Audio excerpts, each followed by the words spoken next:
G'day folks and welcome to the Vookcast, Australia's Nintendo podcast. My name's Oliver Brandt and in this episode I'm joined by Angelo Valdivia Hey, paisanos. and Luke Henderson. Hello there. We've got a great episode lined up for you all about the new Nintendo Museum, a new Pokemon game, Nintendo's mobile games and so much more. But first let's talk about a very exciting announcement for Angelo. So a spiritual successor to the Goemon series, which most people in the West will know primarily just the N64 game, is getting localized. So it's been developed by Goodfeel, which is the company that developed Yoshi's Woolly World, Yoshi's Crafted World, Kirby's Epic Yarn, and Princess Peach Showtime, among many other things. And yeah, it includes many of the development team from the N64 game. That's because the studio was founded by the series producer of Goemon. So yeah, it's basically just a new Goemon game because Konami's definitely not gonna start that series up anytime soon. So it's called Bakeru. It's coming out on the 9th of September, 3rd? 9th.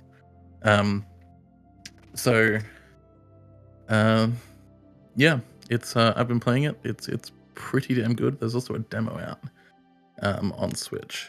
It's also coming to PC, which is quite fun. But they've actually done a lot because it released last year in Japan, and it didn't seem like it was ever really going to get a release outside of Japan.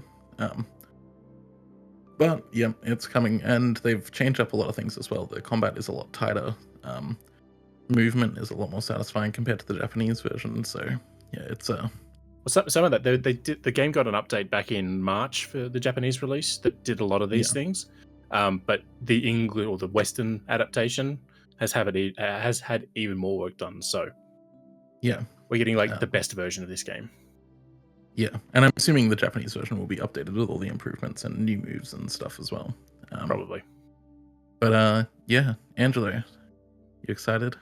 I'm very keen. I tried the demo. I didn't play all the way through it. I played a couple of levels on it. Yeah, everything about it is just like hitting everything perfectly, in my opinion.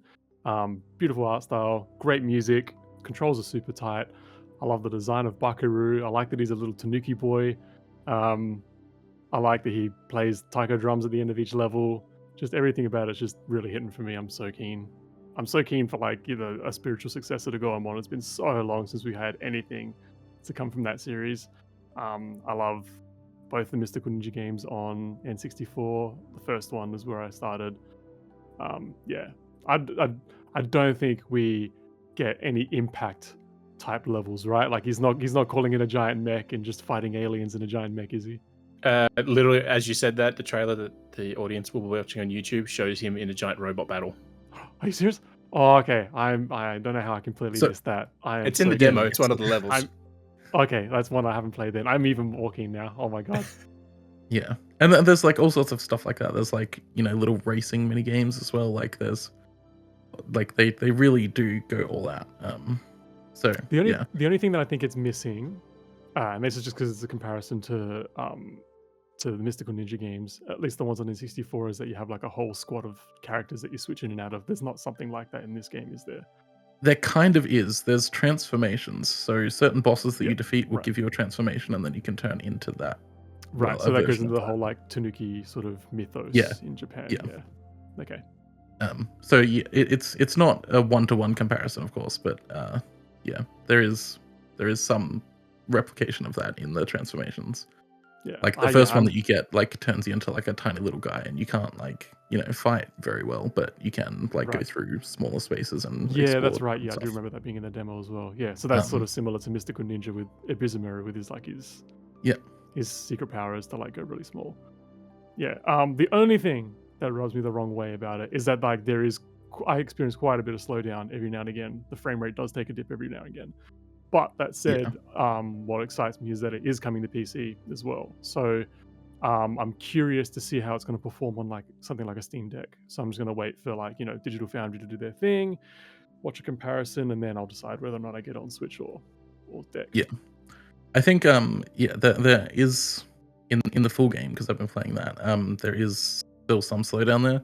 It's primarily in the like much larger levels. There's quite a few levels that are a bit more focused, but like a lot of them are kind of big and open worldy, and those are the ones that have issues. But the smaller Yeah. levels are mostly solid. Yeah, But yeah, and there like is it's just to do with like streaming of the level because you turn some parts of the level where there isn't much going on and it runs super smooth, and then you turn the camera back to where it exposes the rest of the level, and then it slows down a bit again. So it's I don't know, it's probably yeah. like a RAM or a draw distance thing or something. Yeah, but then there's still a couple weeks before it comes out, so there is probably more optimization to Absolutely, and it come. might even get patched. Who knows? But Yeah, I There's want also the best. thing I want the about best experience. demos aren't the full game too, so it could just be that Yeah. that's from months ago. So well, they did tell us as well when they sent the full game that there would be updates prior to launch. So I haven't seen what the actual final game is, but it does have frame drops as it is. And like they're not like the end of the world. It's just like a little bit frustrating, right? Yeah, It absolutely. feels It's a bit not. wrong, right? It's not a deal breaker, but like I said, I just for my boy Bakeru, I want the best experience possible. Exactly. That said, with this game coming out, someone needs to get Konami on the horn to release the 2 Mystical Ninja games on the N64 app. We need those games. Yep. We need them for a new generation of Bakeru fans. There's also the Game Boy Advance games, but they never got translated into English. So Yeah, there's also a DS game too, but there's a third, the 64 game too. It's a party game. we do Yeah. that now. But yeah, I mean, I think the biggest thing for me on this particular game is that like I don't know, when you feel like it's because like Goodfield is a small developer, like they do really good things, but like most of the time they're working with another company, so they have development resources from another company. This is something that they did entirely on their own, and I was going into it expecting like, okay, this is going to be kind of like an indie game, right? In that it's going to be, there's going to be a little bit of jank, there's going to be, some not so great design issues and stuff like that. But I haven't found anything like that. It is genuinely like, if this had been published by Nintendo, everybody would be saying, wow, this is like a Nintendo level of polish, except for the frame rate issues, of course. But everything else, like, it is, it is very, very well developed. And yeah, it just kind of took me by surprise. I was just curious to know how curiously, long the game is, and I've just looked up on how long to beat, and it seems like for the main story it's about 9.5 hours. For main story plus sides, it's 15.5 hours. So it's comparable to something like a Mystical Ninja game. that does about. So yeah, there's 50 main stages and then a few extra stages as well. And it takes probably about like 15-20 minutes to go through a stage. Maybe a bit less if it's a smaller stage or more otherwise. But yeah, that does roughly line up with what I've played so far. But I'm also just very happy that this game's finally coming to the West, because they announced this. Well, they didn't announce the game, but they teased it in like February of 2020, not long after they released Monkey Barrels, which was another one of their self-funded games. They're like, oh, this is this thing, and it's basically like it looked like the Lego men in like a mystical ninja village, and that was like, which is like that's the only art they released for years on this thing. So I've been waiting for it to come out since they first like, oh, this is what we're working on. And I'm like, okay, spiritual successor to Mystical Ninja, I'm on board already. So four years later. I also love that it's got Japanese voices with English subs, just like the old Mystical Ninja games did as well. Yeah, no English. And that's something subs. that Spike Chunsoft does a lot. I think in a game where like the fact that it's Japanese is like so central to its theming, like Spike Chunsoft kind of does that where they won't like, I mean, it's cheaper for them too, right? They're publishing this game. They published other games like Raincoat Detective. Like Raincoat Detective. Now that did have English voices, but it wasn't like central to it. And then like other stuff like AI the Somnium Files and stuff like that. But in cases where like it is culturally appropriate for everybody to be speaking Japanese, they do speak Japanese. And yeah, it's also when vibes. they do this, it means we won't get any jelly donuts. Yeah. Oh yeah, or dumplings, which are clearly not dumplings in Mystical Ninja starring Goemon.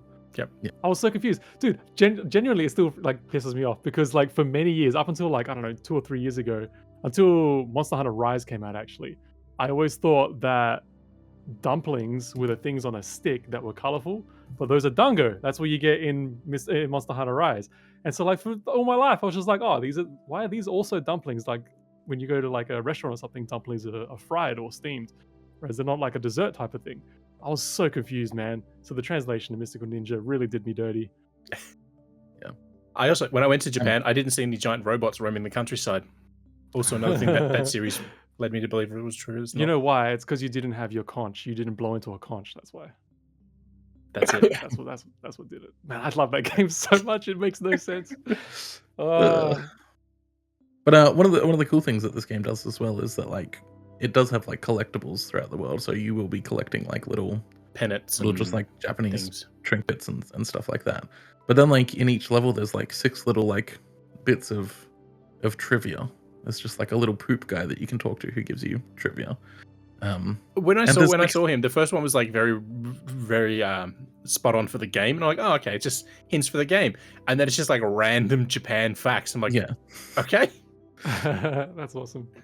Yeah, and there's some like really surprising stuff in there too. Like there's one that there's a type of fish, I can't remember what it is, but it has like every picture that you would have seen of it, it has like horizontal stripes on it.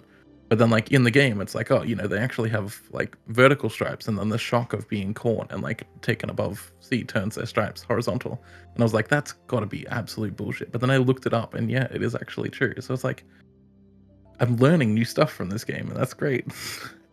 I love that in a year where we get, like, one, like, really hardcore Japanese kind of game, like, Stellar Blade, hypersexualized, super sci-fi, weird.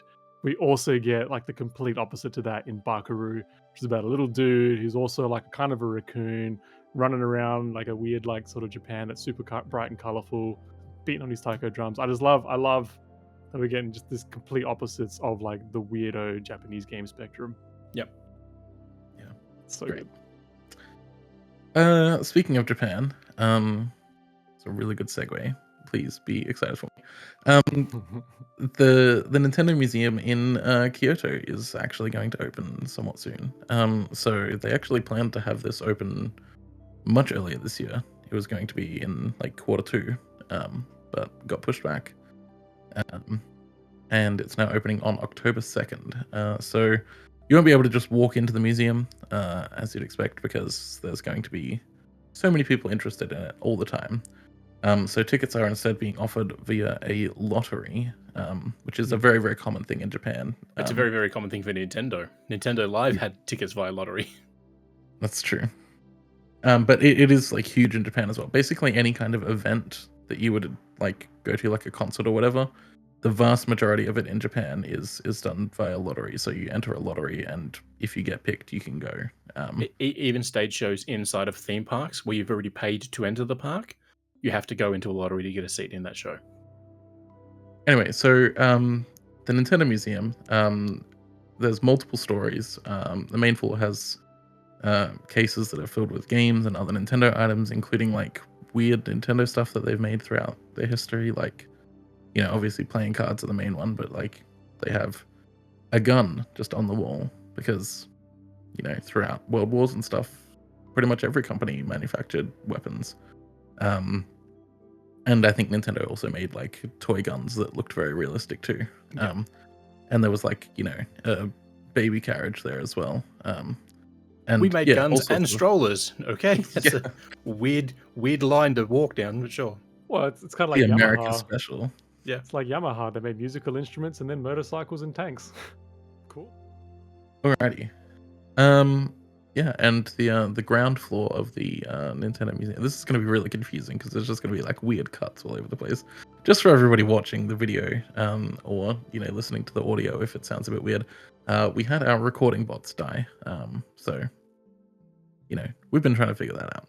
Anyway, ground floor of the Nintendo Museum has a whole bunch of games, replica Super Scopes or giant Wii controllers. There's basically giant versions of every console, which is a lot of fun, and you can actually pick up this gigantic Wii controller and play a Wii game. Yeah, you need a couple of people to do it. Apparently, it's like Yeah, I've seen clips of that. It looks so bonkers. yeah. But no, I mean, I think this is good. Like, I don't know. We haven't seen a lot of what is in the museum. Like, we had a 10-minute like quick tour. I think it will be more interesting to me if they have stuff that hasn't been shown to the public before. If this is just like, oh, this is all of the Nintendo stuff that is all just, on Wikipedia, right? Like, that's kind of a bit boring. If there's like a bunch of stuff that's like, we know from leaks in the past that like there was a whole bunch of stuff that Nintendo started doing and then didn't get to finish, or scrapped very early on. So yeah, like some experimental tech or something like that. That'd be cool. yeah. And we know that Nintendo keeps copies of all of its games. Every game that's ever been published on a Nintendo console, officially at least, is archived by Nintendo. So they have every single game. So being able to show off some of those things that, maybe didn't get a release or didn't get a widespread release, or, there's a whole bunch of like Satellaview stuff that, was there and then immediately was never there again because of the nature of Satellaview. I mean, one of the things I like looking at, because I've got the video playing, is that they have both like the Japanese and the Western releases of consoles. So there's the Famicom and the NES right beside it, and Miyamoto mentions about the fact that it's there, but it's like, it's not just Japan focused Nintendo, it's like Nintendo global, which is really impressive. And I know another thing that they do have on the floor, I don't know if you'll be able to use it, but I hope so, is that they have a Famicom Disk System writer. So the way that it used to work with the Famicom Disk System is essentially just a floppy disk. And you could go into like the Japanese equivalent of a Blockbuster, spend like $10 and get a game loaded onto that floppy. And there were like upgraded versions of games that you were able to get through that service, and it's really, really neat. But it's basically impossible to track down a writer for one of those things.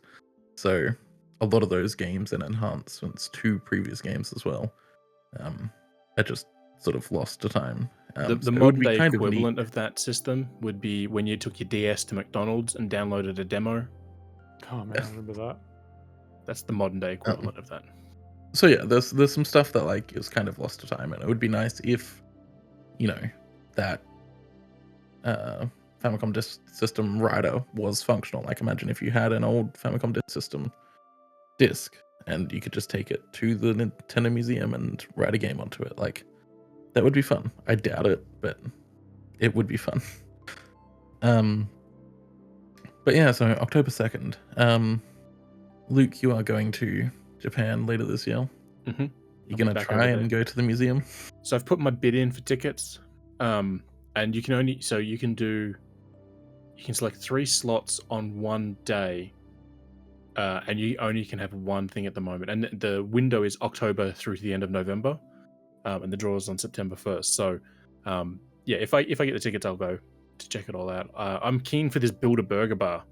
Like, of all the weird things for Nintendo to do for a dining option in the museum, it's build your own burger. And it's not you assembling it, but you get to pick anything you want that's from their toppings range. I was seeing Can I get a Pokemon Fire Red? Can I also get a Mystical Ninja Star and Goemon? But no, I was looking at their burger thing, and they're like, there's 200,000 possible combinations with all of the stuff that they offer for the burgers, which is just absurd. It's like, is it one fixed price for because they haven't said anything about it, but is it like one fixed price for the burger, or is it like you have to pay like 100 yen per topping you put on? Or, is it $15 or 1,500 yen for the burger, and I can get one that's 2 feet long, like Scooby-Doo burger? I have to say, guys, I don't know if I'm excited about the idea of getting a burger at the Nintendo Museum, but if I'm there, I may as well make the day of it, right? But like, one of the things, I've got the photo on the screen now, but it's the pitching machine. I can't think what they call it off the top of my head. When I saw the picture, I was like, oh yeah, that's nice. They've done that. But it's like, it's not just you get to practice hitting the balls. Everything in the room reacts to if you hit the lampshade, it might spin around, and if you hit the Mario figure, he might make his wahoo sound and all that sort of stuff. It's like, they didn't have to do any of that. They could have just, simulated pitching as you would. But yeah, they've gone all out with it. So, and I'm going to see how easy it might be if I go to steal that stained glass window of Link and Zelda from the Toon Link style in their restaurant. I don't know if they'll let me steal it, but I'll make an effort because it looks amazing. It does look amazing. I think you're probably going to have some issues with that, but please try at least. I mean, I'm 6'2", white. I stand out in a crowd. I'm sure they won't notice me at all. But no, I mean, it looks very cool. I don't know if it necessarily needed to have a dedicated Nintendo Direct to it. That was kind of weird. Yeah, it's a bit bonkers, but that's kind of just Nintendo, I guess. Yeah, I mean, it looks neat. If I'm in the area, which I could be, I'll go to it.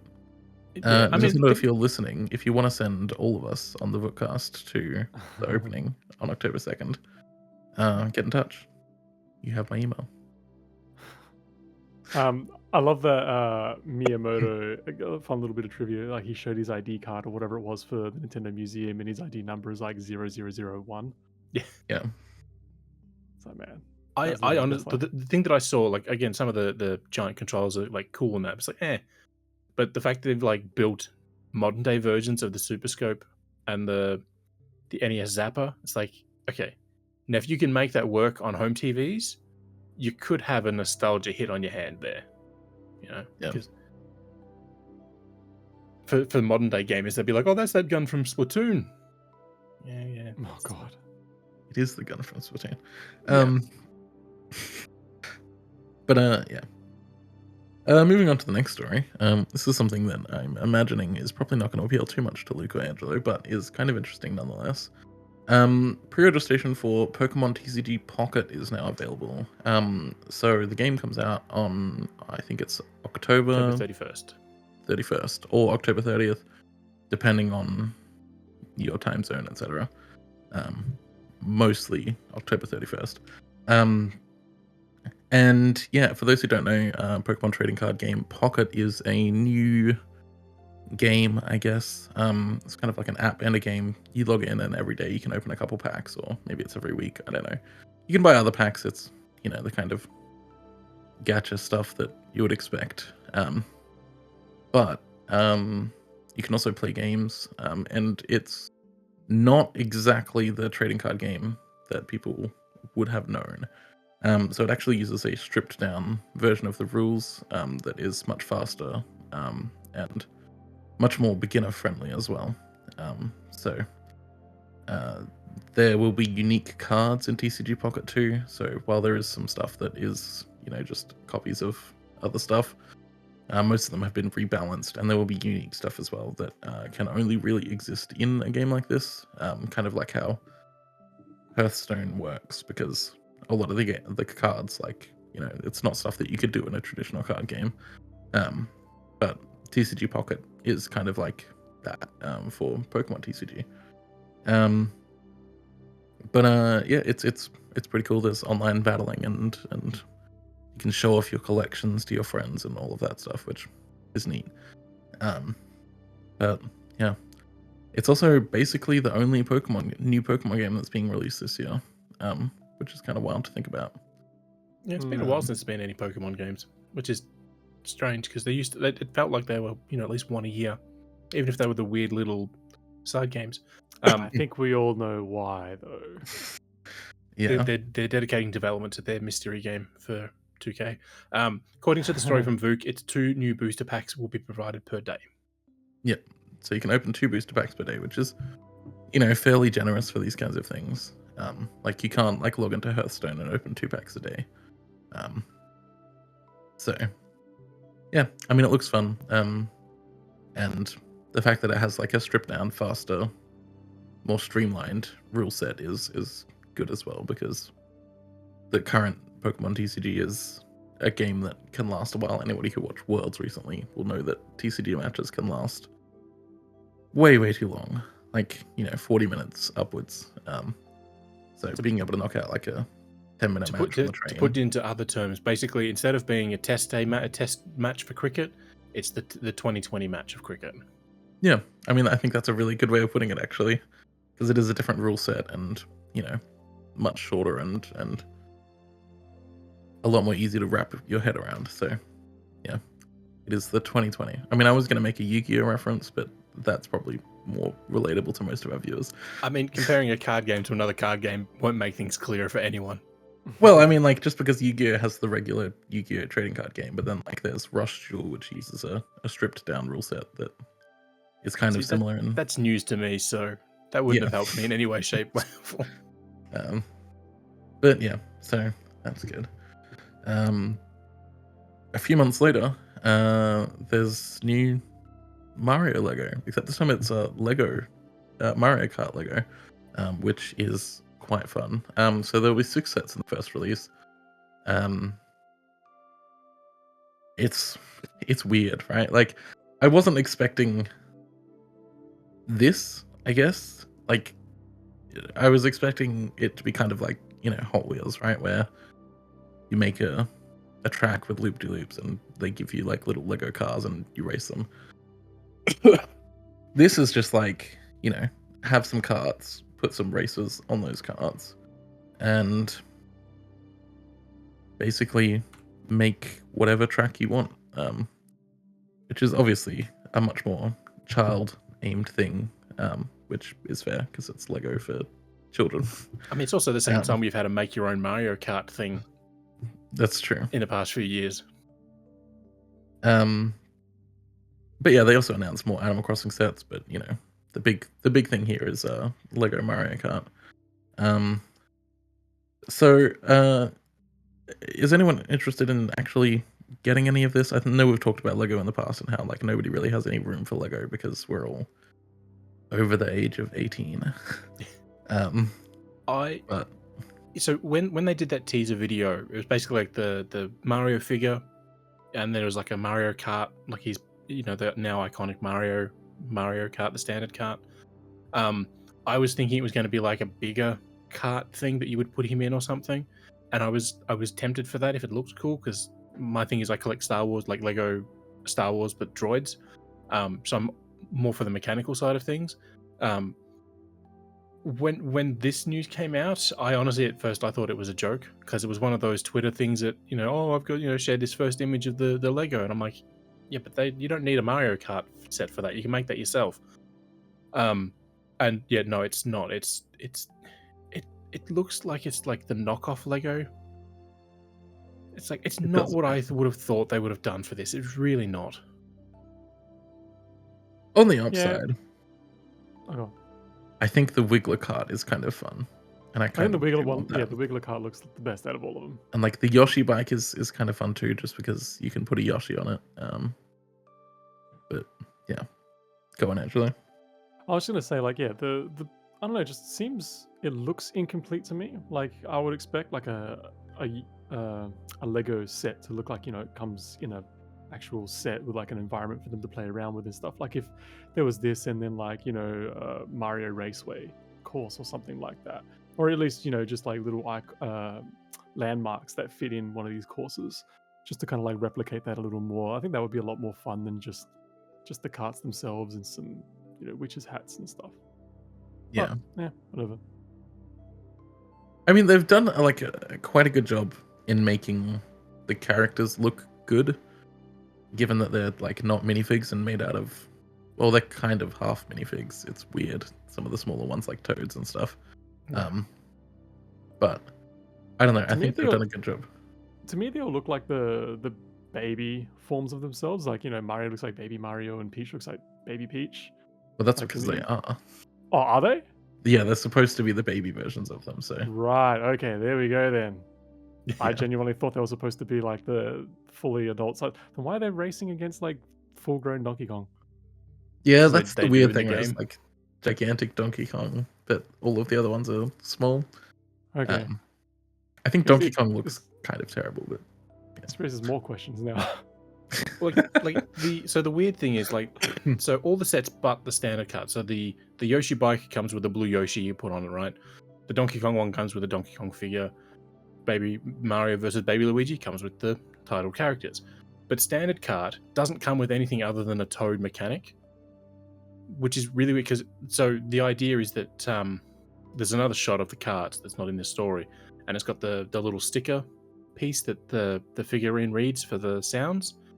So the idea is you put your Mario figure in the cart to make it'll probably make the engine noise and all that sort of stuff. But it's like, okay, but what if you don't have that? The whole point of all these sets is that you can play with them without the figures, because that was the whole thing. The figure makes it come alive, but if you pick up the Luigi's Mansion Ghost set, even without the Luigi figure, it's still playable. This is a cart without a driver.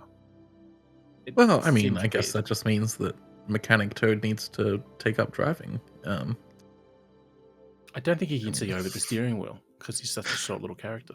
No, Also, probably in not. the main Mario Kart, the white one, is that a USB port at the front? No, that's just the way the engine looks in the game. It's like an old race car, like a Le Mans race car from the 30s and 40s. I just don't remember there being a hole at the front like that. It looked like a USB port to me. Look, Okay. the accessories in that I'm fine with. I just think the carts are the worst. And again, because Angelo mentioned earlier about, like a Hot Wheels sort of style. We already have Mario Kart Hot Wheels toys and track pieces. We've had them for 15 years now. So for Lego to say this is what we think is the best option, it's like, I don't think this is. And I'm not saying we should, but there are Lego versions of McLarens and Lamborghinis and Porsches around, and Fords and everything. So they make Lego versions of cars. So they know how to make a good car. I don't know if this was the way to do this particular style. Because again, Yeah, because they do it with like the Technics stuff, right? Where there's Yeah. like, all sorts of fancy mechanics inside. So like, why could we not have that? But I guess like, I don't know, that kind of stuff is more aimed towards adults and older teens rather than like children, which I guess is what this is. This is all very, very simple stuff to build because, it would take about 3 minutes to build. yeah, I think the Most of smallest these set has sets. about 160 pieces, and Yeah. the biggest one's about 380 pieces. They're not massive sets by any stretch of the. Yeah. but, the only So- thing that I think is funny is they're dated for January 1st, and there's no retail Yeah. stores in Australia open on that day. So if you're camping out for it, you'll be camping out an extra 24 hours. I mean, there are some stores that are open, like my local Toy World is open on January 1st, so I might be able to pick it up. But Oh, everyone has to go to Tasmania then for their Lego, their Mario Kart Lego. Northwest Tasmania, that's where you can get it on day one. But yeah, it's a bit weird. Speaking of a little bit weird, I also kind of love it. So Civilization 7 is coming out in February. And it's coming out day and date on PC and consoles for the first time ever.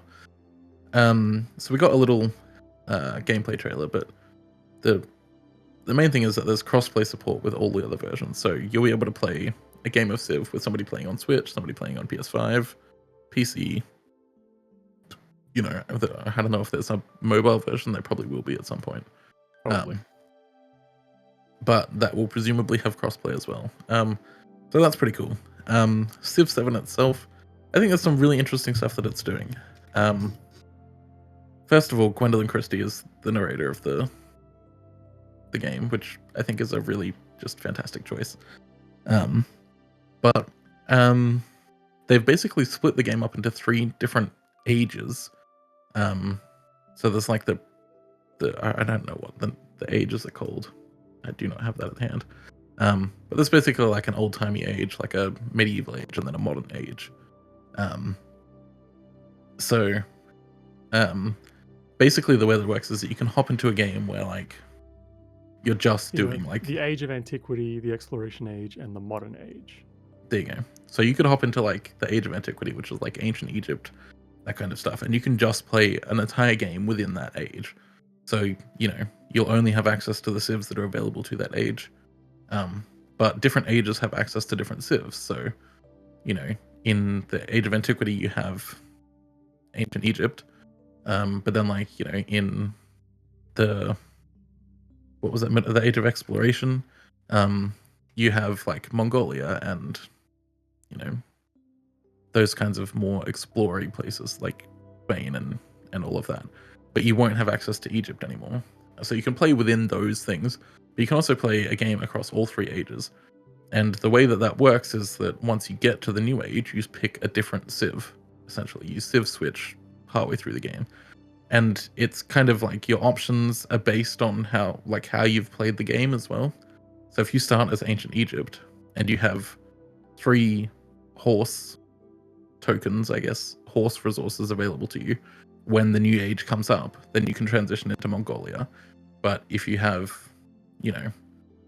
a certain amount of faith or a certain amount of churches built, then you can go into the Vatican instead, or that kind of thing. So depending on how you play, you'll have different civilizations available to you when changing that. And you also stay the same leader, so the leader is completely uncoupled from the civilization now as well.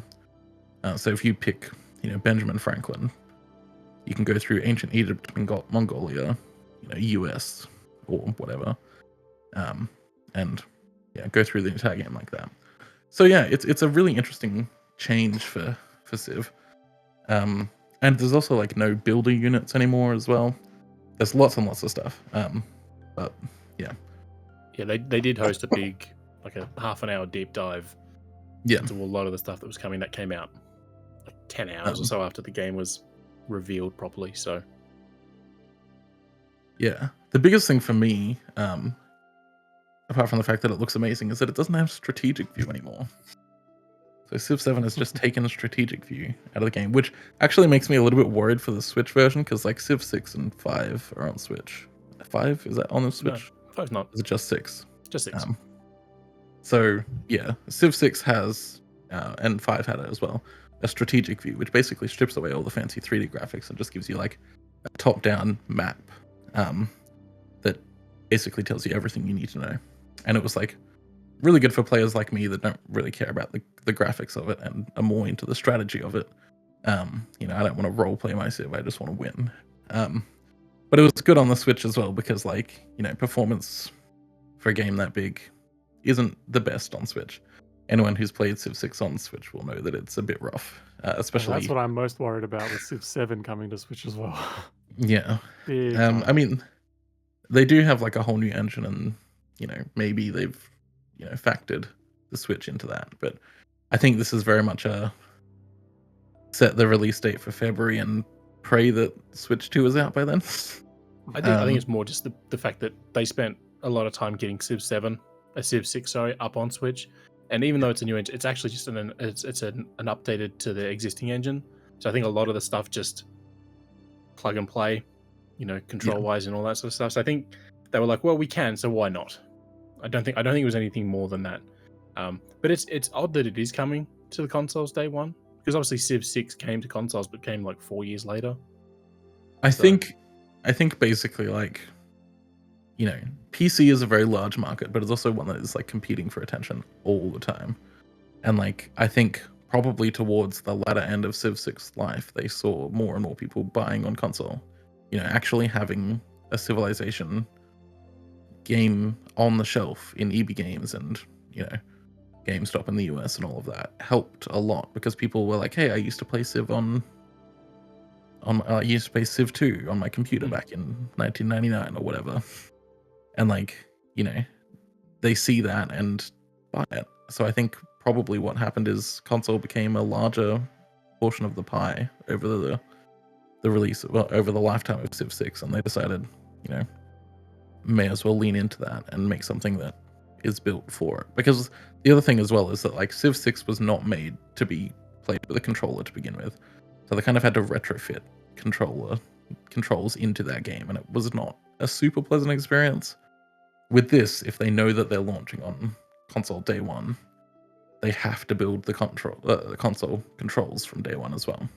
Yeah, that's what I'm really hoping for. I'm really hoping that they do take a lot better care with the way that controllers will interface with the game, because the game is fantastic. Like playing on a PC, like fantastic. Apart from like at times it can be like a bit overwhelming, just like the amount of stuff you can do in the Civ UI. But like then trying to translate that to controller extra layer or two of difficulty to actually play the game. And then coupled with the performance issues on Switch as well, just I tried playing it a couple times on the Switch and just like, I'm going back to PC. I will say though, as exciting as this is, I'm not a Civ fan. I've never been a Civ fan. I own like 4 versions of Civ across the years because I have them. I'm a collector like that. I love Civ. But real Civ fans will remember the DS version of Civ Rev? 4. Yeah, Revolution. Sorry. Yeah, Revolution was good for consoles. That was actually like the console version of Civ. Yeah. But no, I'm a huge Civ fan. I'm excited for this. I wish Strategic View was in there. I mean, it could be. They may just not be showing it. And maybe doing that weird thing. It's not. We asked. Yeah, but we went to Gamescom and we asked, and they said that it's not there. So, but it's 2K, and 2K will not tell you anything about a feature that they've not publicly announced. They do it all the time. Like, so their 2K sports games, especially NBA's out in like a week, and there's still features they haven't talked about because it's not publicly available information. So, I'm not saying I'm keeping my fingers crossed. Yeah. It could also come in an expansion. Like, there'll undoubtedly be an expansion or two for this game, and then they'll be like, "Oh, we've listened to the fans." And well, I think the other thing, right, is that, like, this isn't, because at work we have sent people to Gamescom to play the game and talk to developers and stuff. But they have kind of made this to be like very modular as well, which kind of is good for players because you can like, pick and choose what you want. Like decoupling leaders from, civilizations is a really good choice in that, where like you can come up with some really interesting synergies with that. But like the other thing is that like it does mean that they can get more updates out frequently, right? Because like if you get a leader going, you need 2 units and a perk programmed. If that leader has to come with a civ, then you have to build all of those units. You have to design all of those units.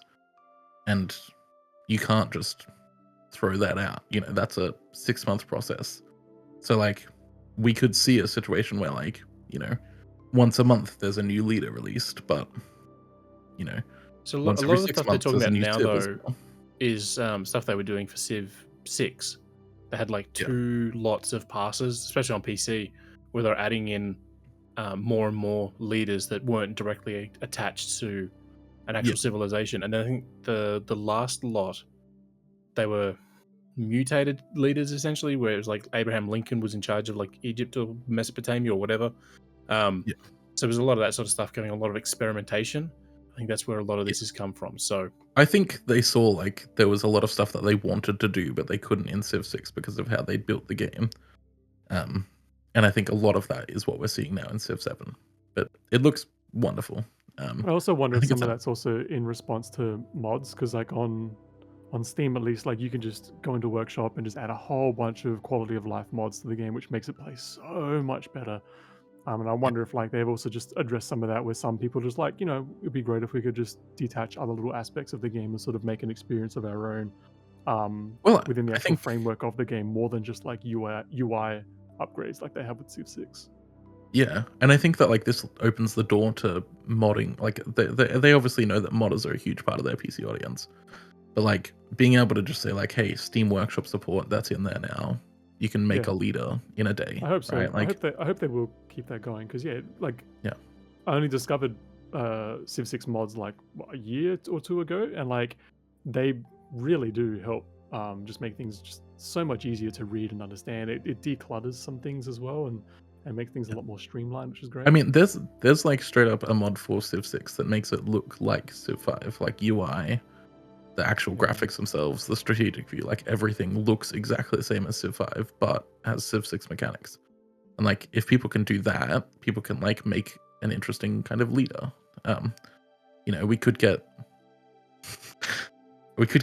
Scott Morrison mod day 1, maybe. Your leader has to be around. Your leader can't piss off when you have things happening. So, I mean, like he was the most inspiring streaming leader we've ever had. So yeah, it makes sense.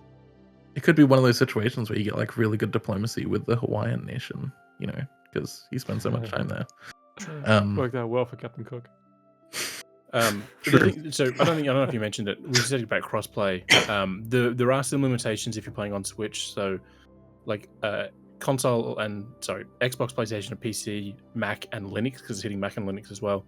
So it's hitting everything day one. That's the big thing. Normally it's PC, then Mac comes a few months later, Linux comes a few months later. But it's got it's like 8 players in the matches on all the others. But if you're playing on Switch, you're limited to 4 players, like 4 teams. The map sizes are slightly smaller. So there's all those usual limitations. But it does have cross progression. So if you do play on Switch and then go, man, this is really great for me, pick it up on PC, you get all your progress carried across and you just pick up from there. Which also means if Switch 2 does come out a few months after the game releases, we might get a Switch 2 release and you don't have to start over there. So, yeah. I'm a big fan of cross progression. I am curious about like how that has happened, right? Because previously the Mac and like mobile and Switch versions, and I think console versions in general of the game, were developed and published by Aspire Media. Mac has always been done by Aspire, and they did the console versions, but 2K published them. Yeah. So like, is this something that like Firaxis is doing like in house now? Like, if it's launching day one? Apparently, it's Firaxis, the whole thing. Yeah. And I suspect that's come from. I suspect though that's come from their Midnight Suns work, because Midnight Suns was the first time they did a game for PC and console at the same time. Obviously, they launched last gen Xbox and PlayStation later, and Switch got cancelled. But you know, they had all 6 platforms going at once at some point. So I suspect they just got the good progression of development from that, and were able just to keep it going into Civ 7. But all that said, like if you're planning on buying multiple copies of Civ 7, oh boy, because just the Steam version alone is 120 beans. Yeah, as a steep price tag. I think the Switch version does have pricing revealed on. I'm sure it'll be cheaper if you're planning on getting multiple copies. There's also a deluxe edition, which you shouldn't buy. So there's 3 editions. There's the standard edition. There's a digital deluxe, and then another deluxe. And I only remember this because I told Vooks about it, because in the story he said that there is no deluxe edition for Switch. I'm like, no, there is. So there's the Founders Edition and the Deluxe Edition and the Standard Edition. And the Founders Edition is only on sale for like a week or something, or 2 weeks. Yeah. Which is kind of stupid, but it's a 2K release, so of course it was going to be stupid. The Founders Edition is only available until February 28. And it gives you the game 5 days early on February 6. Yeah, the Deluxe Edition also gives you $200 in Australia. Yeah. On Steam at least. The Switch version is $89.95. Oh, that is a pricey Switch game. Yeah, I mean, we've seen pricier. So Sure. Okay. But I mean, like, you know, that's like Breath of the Wild, Tears of the Kingdom kind of price. Yeah, of course. Granted, you just to play one round is about 100 hours as well, so I get it. But I will say though, I'm looking at the eShop listing for the Founders Edition, and I'm very happy with the eShop because it actually lists dates for all the content. It does. So like the PlayStation and Xbox don't do that. It'll say you get all this, but it's never any detail. But Nintendo required dates. So like the Sid Meier's Civilization 7 Crossroads of the World Collection Pack Number 3 releases on the 4th of March. And then you've got stuff up until the middle of April. So, there's one here in September. Sid Meier, bro. Maya. Oh, Maya, I don't care. Sorry. I cannot let that one slide because you guys ride me so hard for getting things mispronounced. Yeah. Yes, Mr. Oceana. Yeah, exactly. Oceania. Thank you. Yeah. We've spent more time talking about Civ 7 than literally anything else this podcast. So we should move on to what is going to be our main topic. Although at this point, Civ 7 is our main topic. So as Luke has written here, all the animals have crossed. Which, I thought it was funny. It is funny. It's just very dumb. Anyway, Nintendo is shutting down Animal Crossing Pocket Camp. So you won't be able to buy any more Leaf tickets from now, right? I think it's September for the Leaf tickets, and then there's some Animal Crossing First membership crap Yeah, It there's won't like a renew from October subscription. 28th. Yeah. Yeah, so on November 28th, the game is shutting down. So the game as we know it right now just won't exist anymore. There is going to be a paid offline version. So basically, you can like pay, I don't know, it'll probably be like $5 to $10. Anywhere like up to the Mario Run pricing, basically. And all of your stuff will transfer over to that, but you won't be able to do anything online. So you won't be able to send like gifts to friends or leave messages to each other and stuff like that. So all of the online stuff is just being completely stripped out. There won't be microtransactions or anything like that. It's just you pay one and then you have the basic game available to you. So yeah, it's it's a very Nintendo thing. Like they haven't really. We'll get into a bigger discussion about Nintendo's mobile efforts in a sec, but yeah. Yeah, I don't think they've they've shut released down a any lot new of stuff. content for this for a while now, though, have they? Like they stopped new content a while ago. I think I don't know. They did like seasonal events and like they might have added like 1 or 2 items in those. And there will still be more content coming. Like there'll be like small seasonal events up until the shutdown that will come with like 1 or 2 items. But yeah, for the most part, like major content updates have not happened in a while. Yeah, I mean the fact So- that this game is 7 years old, like it got 7 years, which is for Nintendo's mobile efforts is kind of impressive. And I mean I did play this initially when it came out. Yeah. But it had that annoying mobile game crap where, oh, it's going to take us 30 minutes to build your chair. And you go, okay, cool. Or pay us our in-game currency and we'll do it for you right now. It's like, Yeah.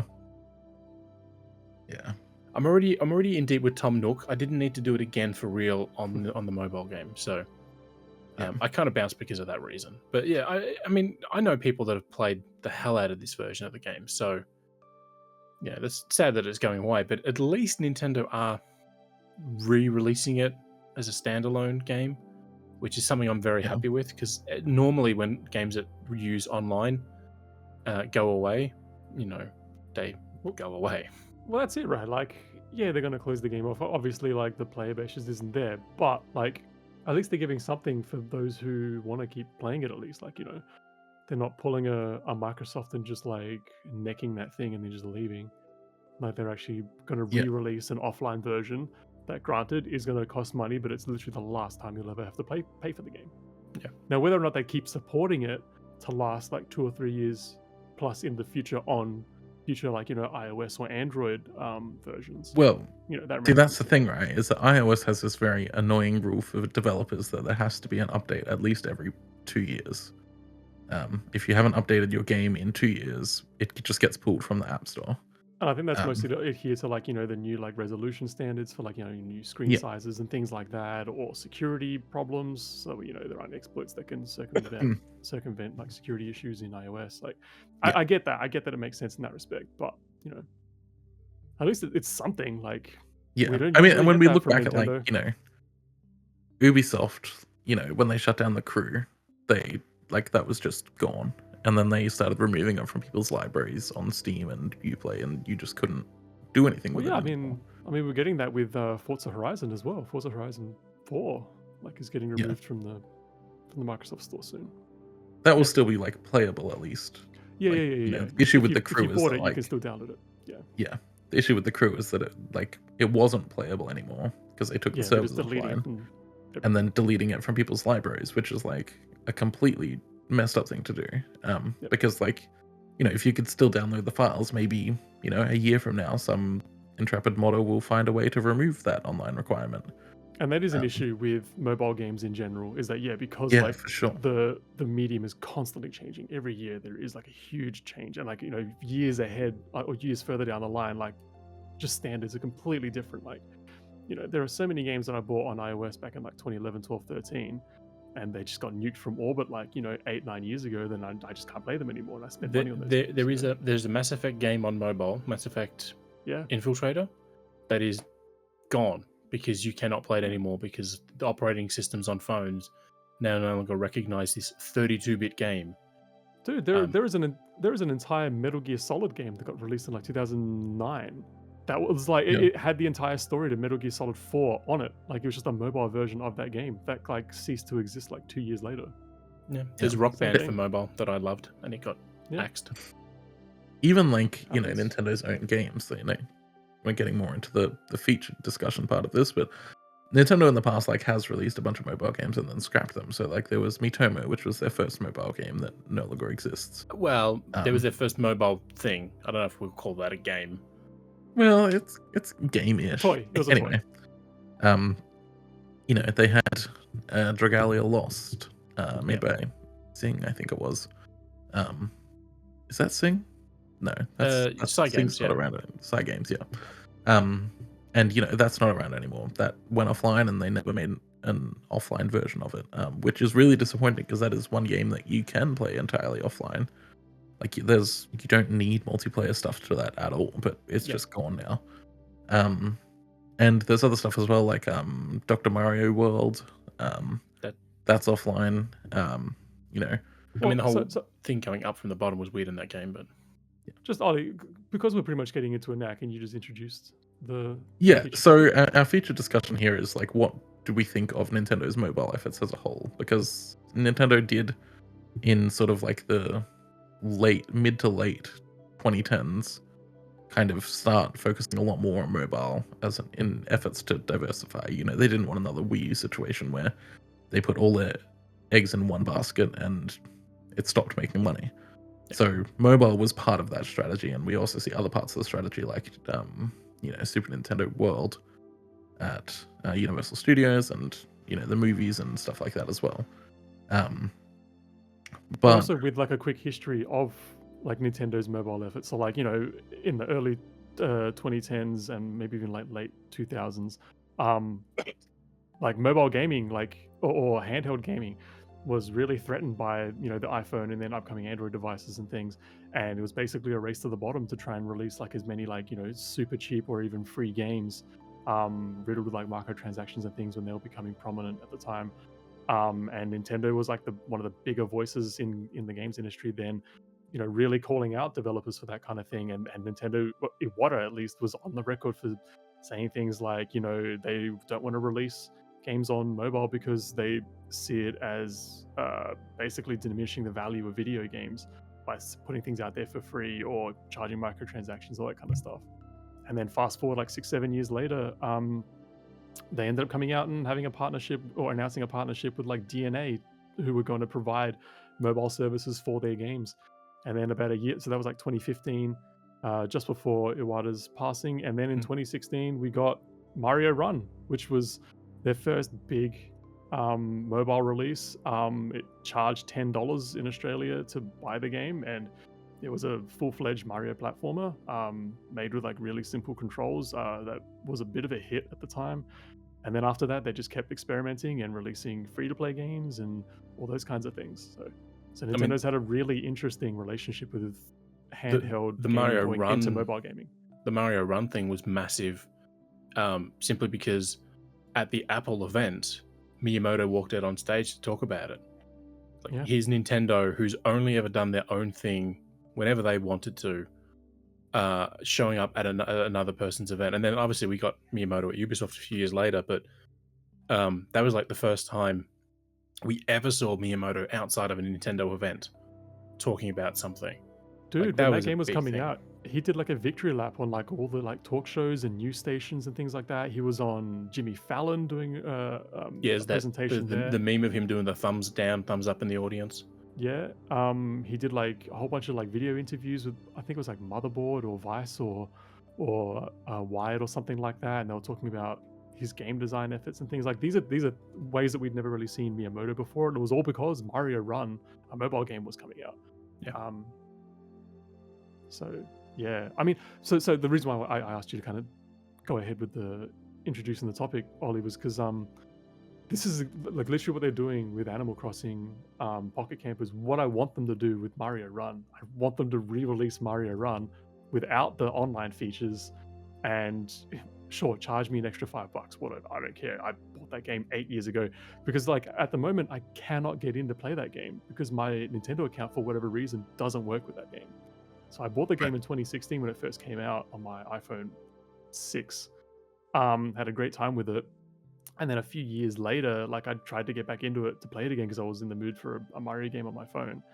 And just like since then, I just can't play the game. And I've tried again, like basically once a year to try and get into that game, and I just can't. It doesn't work.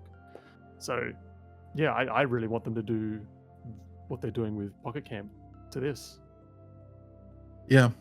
And I think, like, we've said it is a good strategy to re-release it. Something that's really interesting is that this will be the first time since 2021 that people in Belgium and the Netherlands will be able to play Animal Crossing Pocket Camp. Because the game was removed from sale there because Belgium has a law against loot boxes, essentially, where if you're not going to disclose exactly every single aspect of it, and Like the there's chances of Yeah. reaping certain rewards and things like that. Yeah, and like it also, like, there's a value proposition thing as well that they have to like make sure that if you're going to offer loot boxes, then there kind of has to be like,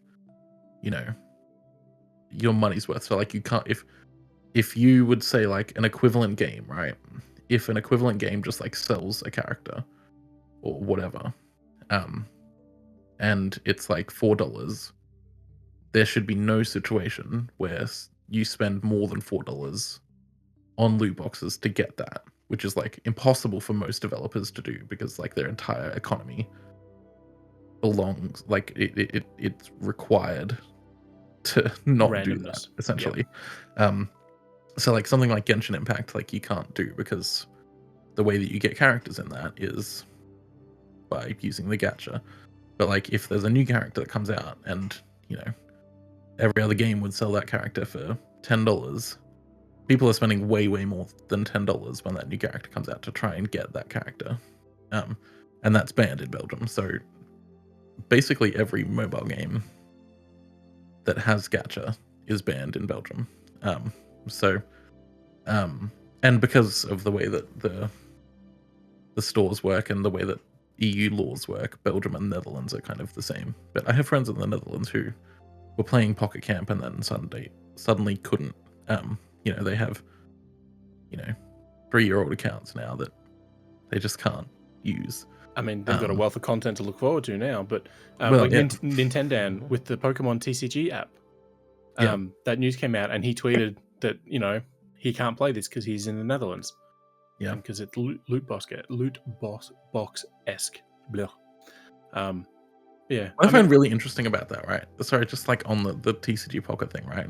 Is that like it's loot boxes, right? Kind of technically, but then like, isn't that just like what the actual trading card game is as well?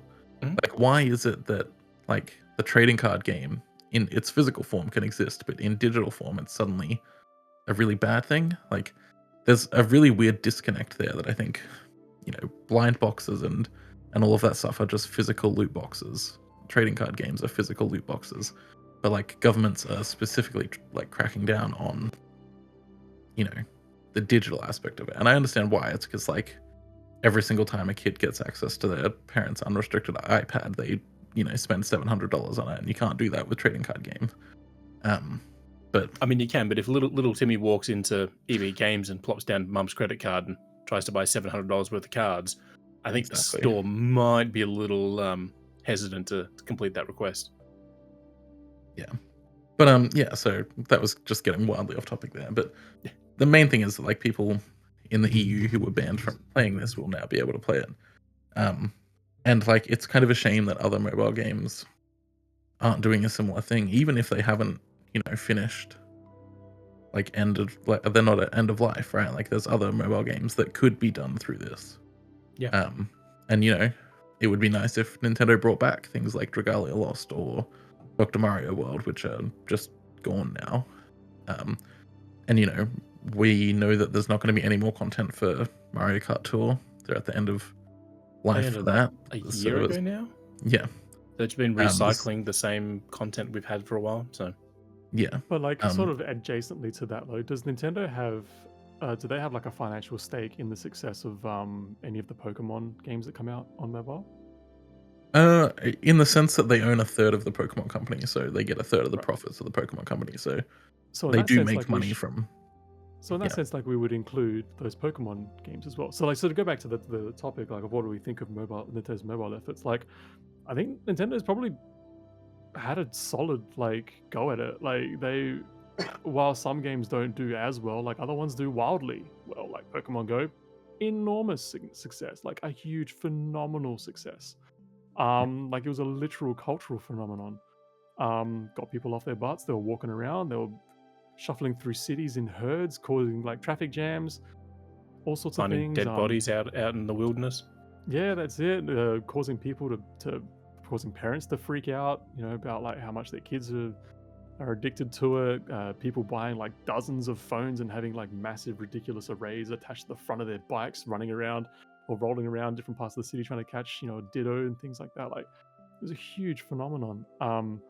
And then like even other like small weirdo little Pokemon games, like what was it, Magikarp Jump, like just Yeah. like silly little experiment things, Pokemon Sleep.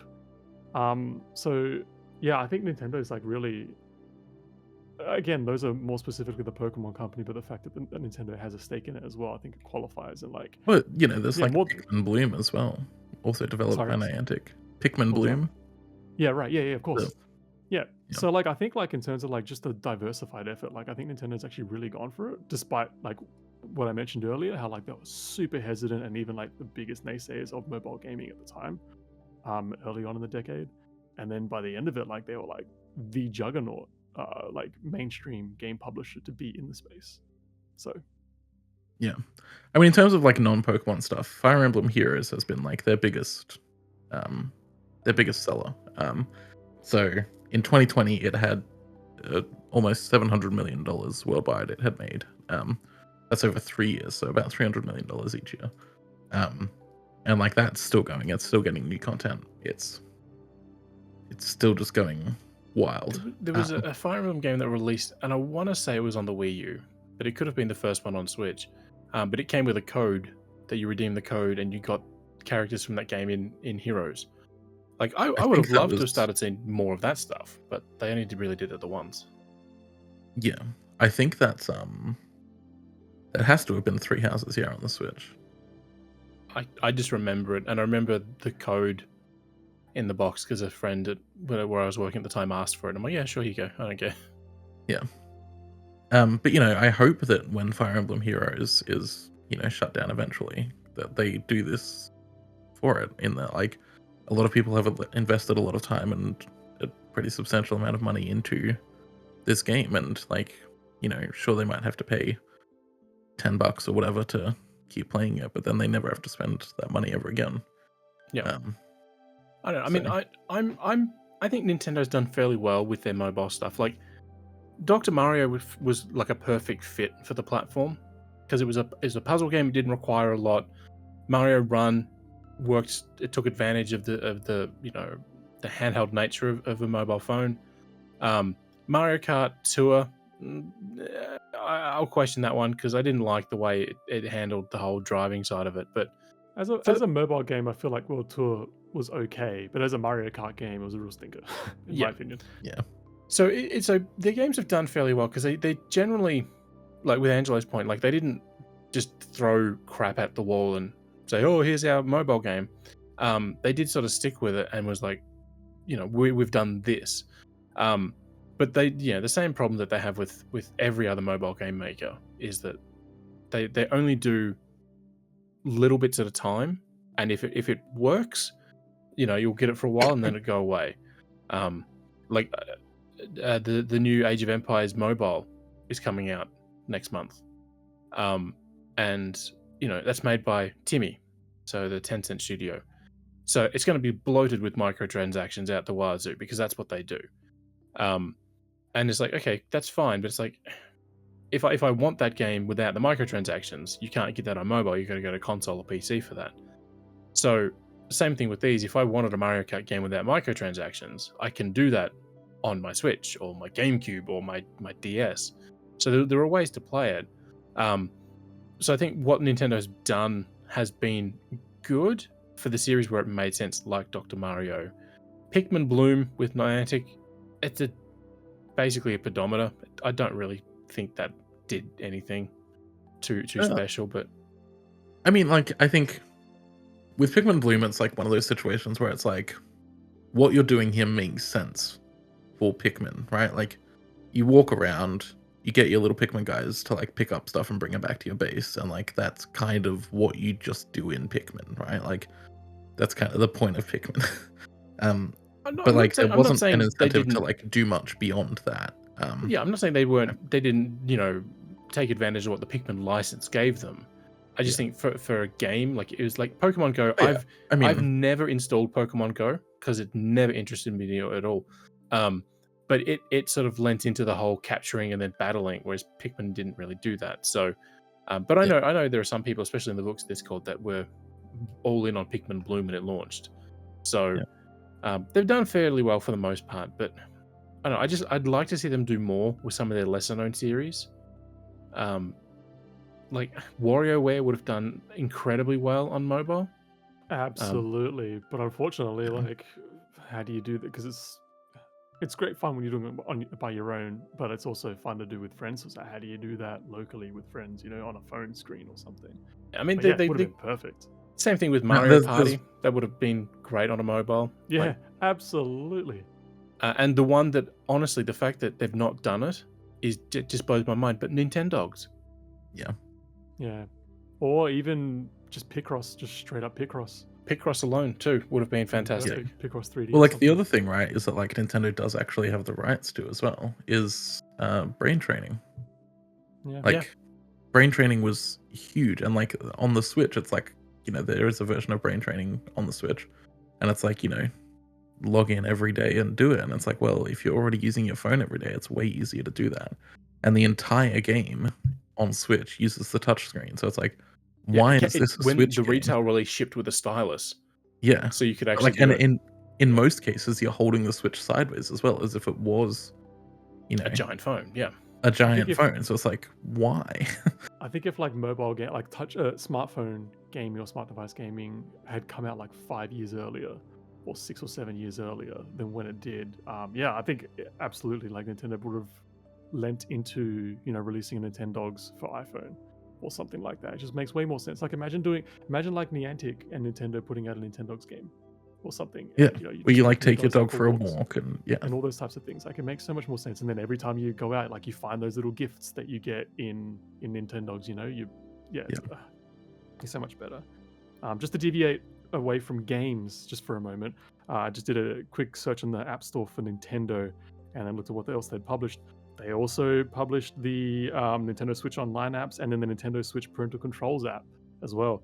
And the Parental Controls app is actually really interesting because it currently has it's rated 4.6 stars with 9.2 thousand ratings. Yeah. So it's almost 5 stars with almost like 10,000 people. That's insane. yeah. And do you know why that is? It's because It not tracks only your does time. it let you do, not only does it let you do parental controls, but it tracks your time. Yep. And which is the only way really to granularly track your time in games. And on its most Switch. recent update was 2 months ago, so like they're still putting out updates for that thing. And Yes. then with the Nintendo Switch Online app, like that's Nintendo's solution to doing voice chat and things like that. And then eventually like sharing your screenshots from your Switch onto like social media and stuff, like by putting up like transferring over to your phone. But it was a bit of a ass backwards kind of. Yeah, they also way put to the do it. Smash Brothers app in there, the Splatoon apps, and the Animal Crossing app. So, I think they had a solid foundation there with the apps within the app, but they just never really lent into it as much as I think they could have. See, this is the thing, right? Is that like, I feel like Nintendo is like weirdly ahead of the curve in some aspects with specifically the Switch and like how they've handled Nintendo Switch Online, because like, if you think about the Switch, right, like there are basically no like entertainment apps on it, right? Like you can't watch Netflix on it. There's YouTube and there's Crunchyroll, and like that's about it. And like Nintendo very clearly, like it could bend over backwards to get Netflix to put the app on there, right? Because it's just a web app essentially. All Netflix console versions are just a web app, but it hasn't done that. And I think, especially with Nintendo Switch Online as well, like they were like, okay, we're not going to dedicate resources to putting voice chat into the Switch itself. which they could have done. They could have developed the console to do that. But I think they saw the writing on the wall when they were developing the Switch, and specifically the Switch software, in that like Discord was becoming like huge. And like, this was 2017. Discord had been out for a couple of years and it was gaining in popularity. So like, why bother putting development resources into having voice chat on the console when in 5 years time everybody's just going to be hopping into a Discord call anyway? And I think that like that's something that Nintendo did see, and I think it's the same with a lot of the stuff that Nintendo does, is that like nobody really cares about being able to play Netflix on their TV on the Switch, right? Because everybody has a smart TV now. Everybody can just open up the Netflix app on their TV. They don't need anything connected to it. So Nintendo, I think, is really frustratingly forward-looking at times, in that like it does see how things are going and not how things doesn't focus on how things are. I And that's really somewhat agree frustrating. with what you're saying, but the counter to that though is that like Nintendo then shoot themselves in the foot, because then they have to go and they force themselves into a position where they try to create a solution to a problem that they make, in the sense that they then had to go out and then make an app on another platform, 2 different platforms if you count Android as well, by then putting out a voice chat service on a completely different medium, and then they have to, because it costs money to put out updates, like software updates for these apps as well on these different platforms, and then have to spend money to do that. Whereas if it's on their own system, then they can just do their normal thing and just rarely update the damn thing, because then they can just put it on their own platform and then that's it. They don't have to touch that again. But when they put it on mobile, then they have to go back and like continually update it to meet whatever hardware or software standards that are set every year. So I sort of see what you're saying there in that regard. But like, yeah, they're just, Nintendo's always Nintendo, right? They kind of MacGyver themselves like these little solutions to problems that they create for themselves. So yeah, but I think like at the end of the day, right, the Nintendo Switch Online app, where you can like use for voice chat, it's a temporary solution to a temporary problem, right? and it goes back to the question, like with Nintendo's, like they put an effort into mobile, like they went out and they did it. People complained and they went out and just put out a solution, not the best solution, but it's a solution. So yeah. But yeah, I think there is a weird amount of like forward thinking, because like when the Switch launched and there was like no Netflix, I would argue it was sideways thinking. It is sideways thinking. It is for sure. It's like it's Nintendo like hedging its bets on how the future is going to be, and that doesn't always play out. But I think on a couple key points, right? Like, because when the Switch launched in 2017 and it had no media apps, people were like, "This thing is going to fail," because everybody wants something that has everything. And like Nintendo was proven right there by not like focusing on media, right? It's all just games, and that's what people want a games console to do. I use my PS5 for Netflix and stuff as well, but I use my smart TV. Like, yeah, I didn't even use my consoles for watching. Well, if that's the thing, right? Is that like I do it because like I've just finished playing a game and it's like 2 clicks of the controller to get to Netflix, right? Like if there was not the ability to watch Netflix on my PS5, I would not give a shit, because I just open up the menu on my smart TV and watch it there. So yeah, as I said, like it is sideways thinking, and it's Nintendo hedging its bets on how the future's going to be and not focusing on what people need and want right now. And like that can spectacularly backfire. But that's what Nintendo does best. Is spectacularly backfire. Yep. But they've got an entire museum dedicated to some of that now, so it's true. But yeah, back on the. Do you think they'll have like any iPhones or anything like set up in there to like demo some of these apps that they've maybe killed? I think it would be absolutely hilarious if you went into that museum and they had Dragalia Lost and Dr. Mario World playing on phones. Right? Yeah, that'd be so interesting. Yeah, but no, back to their mobile stuff. It's like, yeah, they have put in the effort, and it hasn't really paid a lot of dividends outside of I guess Fire Emblem Heroes and Pokemon Go.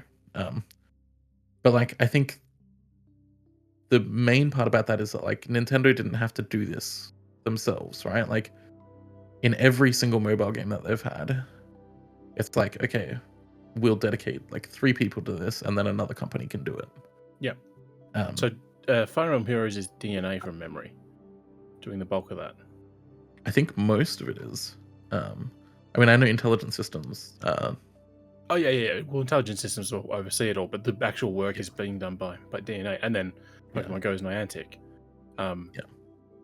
So yeah, I think the Nintendo made things were the first ones to sort of go away or not get new content, except Dragalia so lost, it was unfortunately. Miitomo and Super Mario Run were both in-house. And Mario Kart Tour kind of is. That was a collaborative effort, but I think DNA is still, kind of there. Yeah. But yeah, after Super Mario Run, it was basically just like, let other companies do that for us, because like, why would we waste our resources on something that is either going to be like inherently kind of shitty because you kind of have to play the microtransaction game, or like, isn't going to make that much money, right? Like, if you dedicate an entire team to making Animal Crossing Pocket Camp, when you can dedicate an entire team to making Animal Crossing New Horizons, which, sold spectacularly well, you're going to pick New Horizons every time. Because at the end of the day, Nintendo's money comes from console gaming. Yeah. And, as much as they wish that weren't the case and it wasn't solely console gaming, they're going to be there for another decade at least. And let's face it, out of the 3 console makers, they're the only ones that were actually putting in the effort to make mobile games. PlayStation, I think, did true. 1. Publishing their own games, yeah. And Microsoft did a few, but they were generally like weird little spin-off things. There were the 2 Halo games for mobile, but... Yeah. Do you remember like when Sony came out and they were like, oh yeah, this is the next big thing, PlayLink? Do you remember PlayLink? Where you basically controlled games with your phone because they saw did like a bunch of trivia games and stuff. I remember half of their press booth at E3 one year was PlayLink, and the booth was packed because it was dead quiet because people were not playing the game because it didn't know the games because nobody cared. But it was basically just a giant lounge room with chairs everywhere. That's my biggest memory of that. That's the thing, right? Is like if Nintendo was going to do something like PlayLink, they would like do it to death. Like they would literally just keep going at it until it either died entirely or, brute was force successful. Its way into success. Yeah. Yeah. When you look at something like Sony, right? Like they did that first batch of PlayLink games, nobody really paid attention. They did like 1 or 2 more after that. Nothing really took off, and they were just like, okay, whatever, who cares? I don't And know like how that's kind of Sony's MO. I don't know how successful this was for Sony, but I found it really interesting once, about 4 or 5 years ago, when I just booted up SingStar on PS4 because I had some friends over or something. We just thought, oh, let's just try playing some SingStar, and I had like my microphones and stuff there from the PS3 and things. But then you could just get like a SingStar app or a Sony app or something like that, and you could literally use your phone as the microphone. I thought that was super interesting and a forward-thinking way of using external mediums to connect with current games. Just Dance does now on Switch. You can use your mobile phone as a controller for that. So yeah, and another one from Ubisoft is Rocksmith. So Rocksmith Plus now, you can download an app on your phone. We are forgetting the premium Nintendo Switch game that uses a mobile phone. Everybody wants to Switch. Yeah, let's. It's a popular game now. Remember?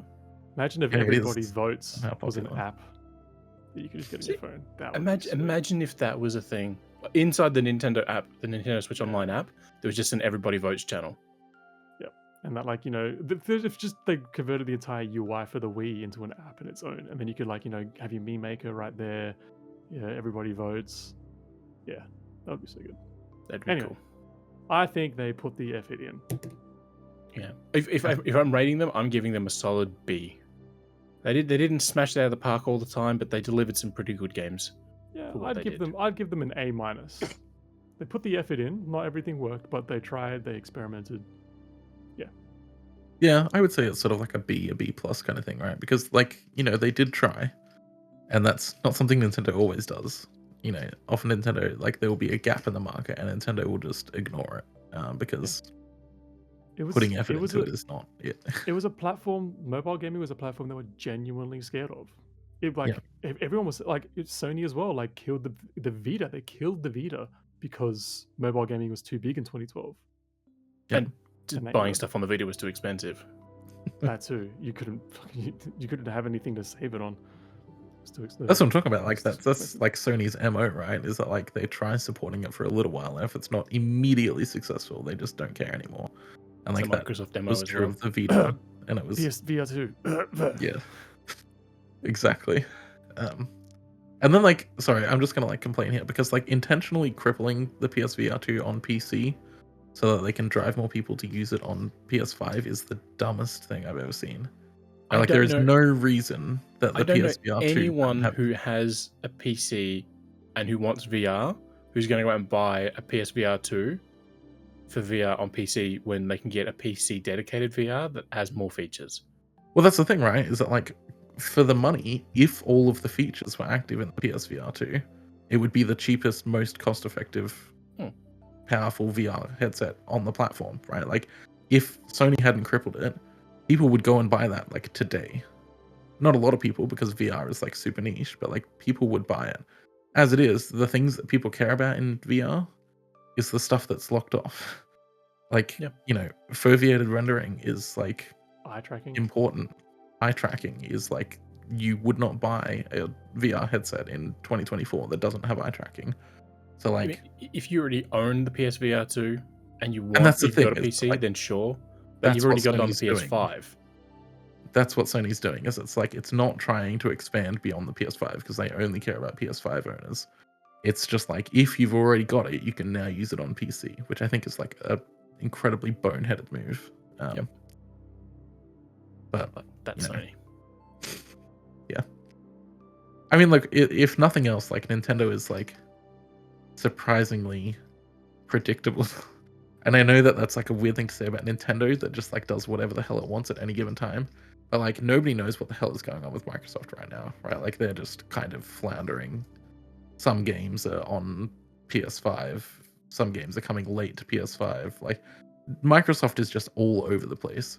Sony is just kind of like Microsoft are a magic floundering. carp on land. Yeah. You know, Sony is just like, I don't know, they're floundering a bit. They've focused in on one specific kind of game and they don't know what to do beyond that, right? Like Concord just came out and like, did anybody even know that Concord came out? I did, but I didn't know it I came did out. I too. thought it was still coming out like in a couple of weeks or so. Yeah, that came out in early access on the 20th. So it is now 5 days later. It came out in full on Friday and yeah, nobody cares. It's got a lower, because it's also on PC. It's got a lower all-time peak on Steam than the Golem game, and the Golem game is like one not of the worst playable. games created recently. Yeah. Yeah. So, yeah. But like Nintendo, it's like it focuses in on the stuff that it's good at, and what it's good at is creating a variety of experiences. Like the only thing that Nintendo needs to do is keep trying, because like not everything will be successful because you know not everything will, but they're really good at trying stuff, and you know that's so much better than playing it safe or just floundering. It's the So- difference between a creative business and a tech-based business, right? Nintendo Yeah, is a tech-based and that's business, the thing is- but also they're in the creativity business. So And ultimately, yeah, Sony and Microsoft are tech companies and not gaming companies. And Nintendo is a gaming company and not a tech company. or they're a toy company. Well, yeah, at the end of the day, yeah.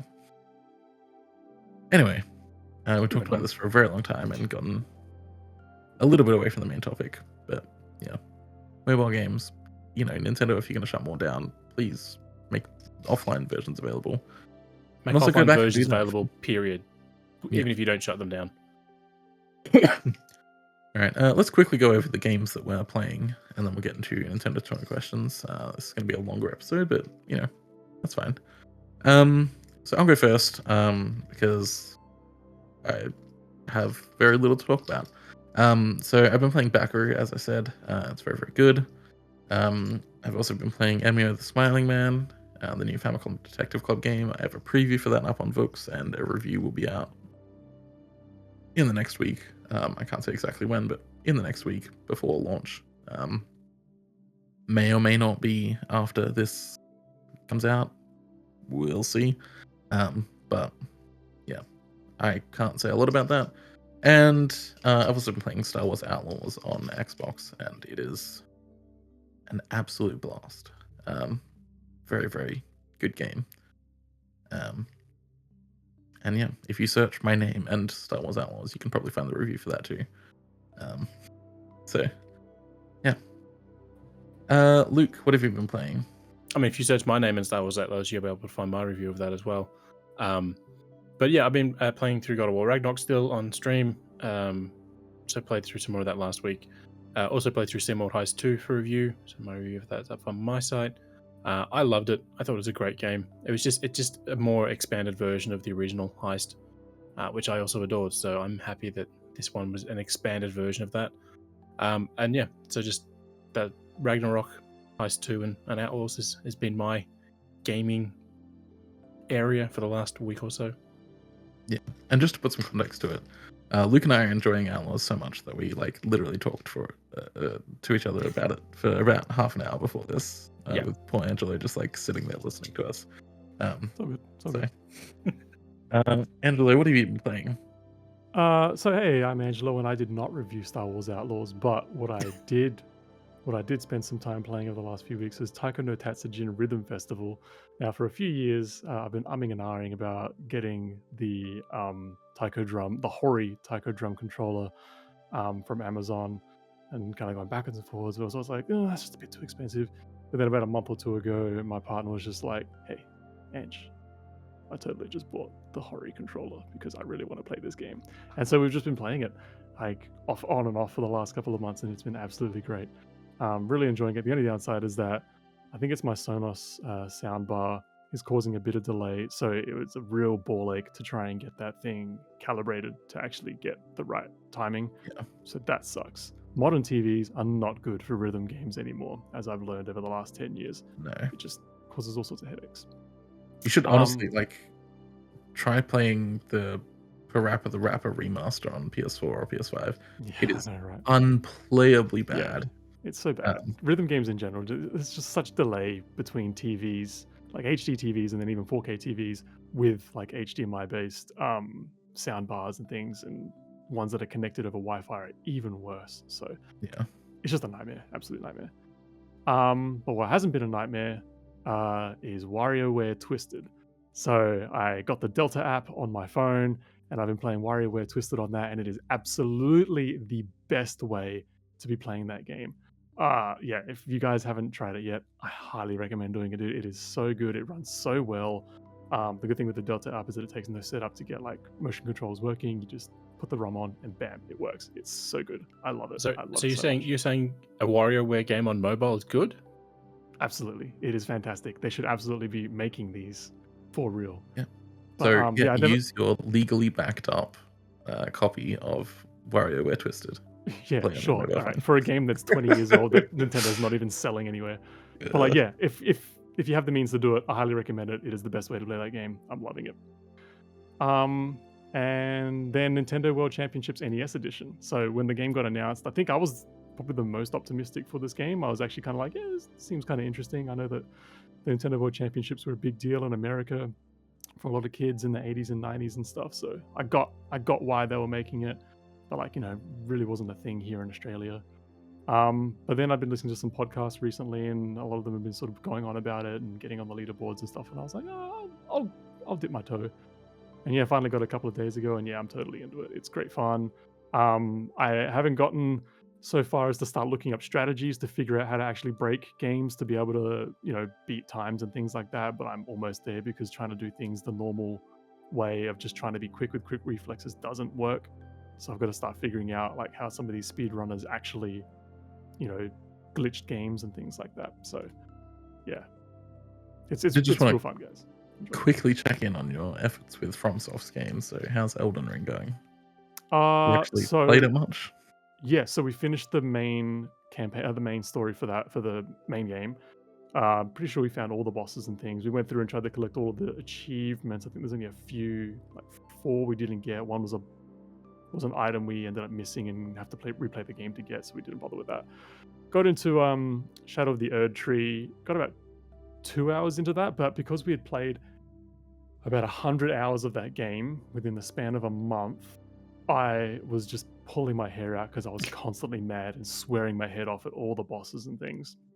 And when we got to Shadow of the Erd Tree and discovered that it is quite the steep, even steeper dive to steeper going up or down, whatever, in difficulty. Yeah, I was just getting real frustrated, and we just haven't gone back in a few weeks. But I will go back to Shadow of the Erd Tree because I do want to get through that DLC because it does look like a lot of fun. I was just at a time where playing 100 hours of that game and just getting mad as all hell all the time. I needed a bit of a breather. Fair enough. But yeah, we did finish the main game though, so that is good. Cool. Awesome. Alrighty, let's move on to Nintendo 20 questions. So Angelo, you have the game this week. Yeah. I have it all set up and ready to go. Hit me, boys. And I understand that this is a Dazzle special. No, I'm sorry, Darren. I was going He told us he was more. going into his DMs with Darren. Yeah, I knew I had one there, but then I was like, oh, but there's this other one that I really want to do, so I'm doing this one instead. Fair enough. So every time Michael asks this question, he always starts in 2010, and it bothers me. Not the way he asked the question, just that he starts in 2010. It's like, was this game released after January 1, 2000? 2000? No. Cool. Because now it's 90s or 80s instead of it being 90s, 80s, or 10s. Well, kind of. Seems like... What I had a little chuckle to myself about before was like, no games are ever released on January 1st. And I'm sort of still proven right, except for that Lego set that is now going to be released on January 1st. Thankfully, Lego sets are excluded from 20 questions. Exactly. For now. All right. Was this game released in the 90s? In the 90s, yes. All right. Was this game released on a home console? No, not a home console. All right, so Game Boy, Game Boy Color. GBA was 01? Yeah, so it's got to be Game Boy Color, or Yep. depending on what we classify the Virtual Boy as. I mean, yeah. I don't know what we classify that as. Okay, was this game published by Nintendo? Yes, it was. Okay.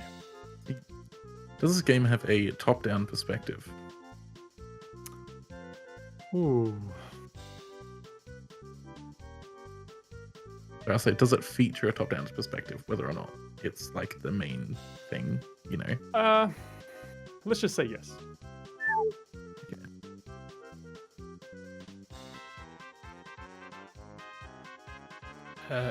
Is this game part of a series?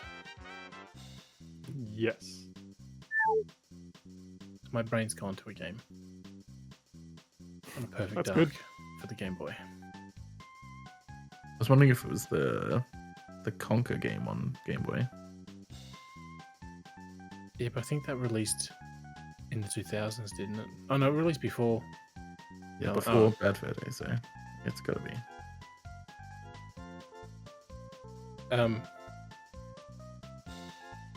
So it's part of a series, has some top down at least.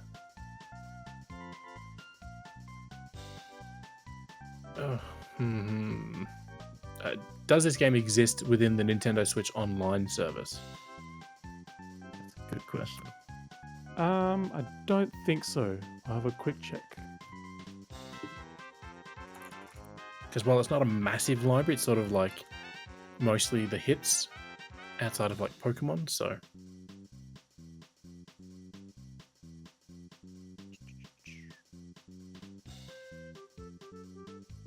I don't think so, no.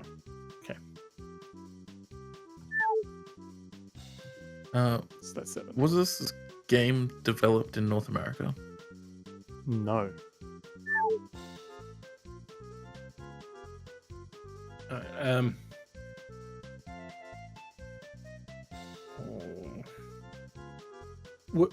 Was this game developed by a studio that is closely associated with Nintendo? Yeah.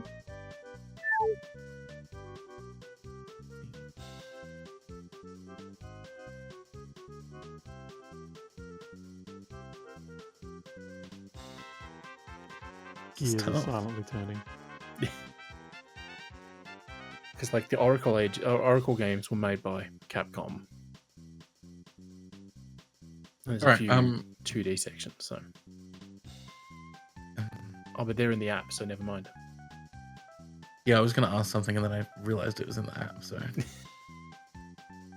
does this game feature any recognizably Nintendo-ish characters?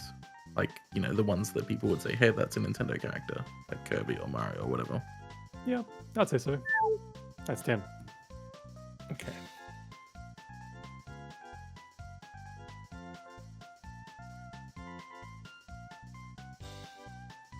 Hmm.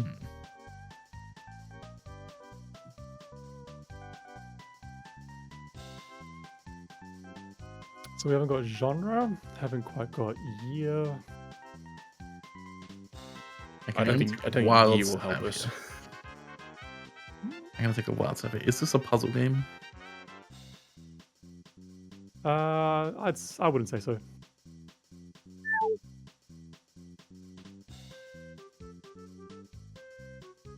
Would the content of this game be classed as mature? Nah.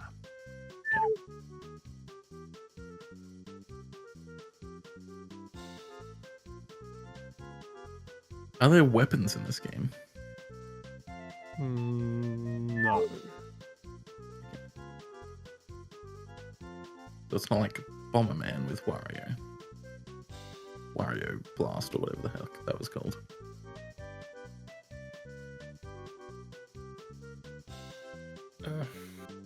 I can't think of anything. It's really tough. Because I'm trying to think about what games would be around that Nintendo published that aren't in the app. And with a developer closely associated with them. We also don't have developer, yeah. We don't have, again, genre. Asked about characters. Haven't nailed down what type of characters. I'm thinking like Pokemon Pinball. That was a thing. Yeah. Guess it's kind of top down because you're looking down at a pinball table. Oh, you could ask if it's within the series of Pokemon. Yeah, sure. Does this game have Pokemon characters in it? Yep. Okay. So it's got to be Pokemon Pinball then. I mean, Pokemon Anything trading else? card game. That's in the app. Oh, it's in the app. Yeah. Damn that question.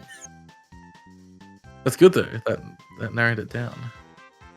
Well, because the only other Game Boy Pokemon games, Trying to Red, think of Blue, which and Yellow. I don't think of which Pokemon games aren't in a top-down view. Pokemon Snap. That's not top down. Coliseum, on- Stadium. On the platforms that we haven't even nailed down a platform yet. I mean, I'm Game Boy and Game Boy. trying to- I don't think there were any Pokemon exclusive for Game Boy Color, were there? I mean, Pinball. And trading card game. They were both color. Was this game released for the Game Boy Color? Yes. And this is where we find out there's some random top-down game that features Pokemon that's not actually a Pokemon game.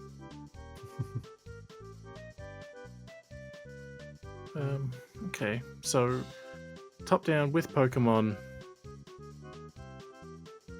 The only other thing I can think of is Pokemon Puzzle Challenge, but I don't think that. Well, you asked if it was a puzzle game, and he said no. And I True, would yeah. imagine a game with puzzle in the title is a puzzle game. True. I'm gonna say yeah. Oh, we can ask the meta question because Yeah. like we've already eliminated most stuff. Yeah, we'll ask that. All right. Have we mentioned the game in question? I think so, yes. I think so. Just trying to play us.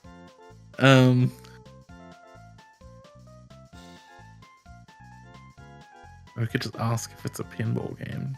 So that would really narrow it down. Yeah, okay. Was this is this game considered to be a pinball game? Yeah, I'd argue so. Okay.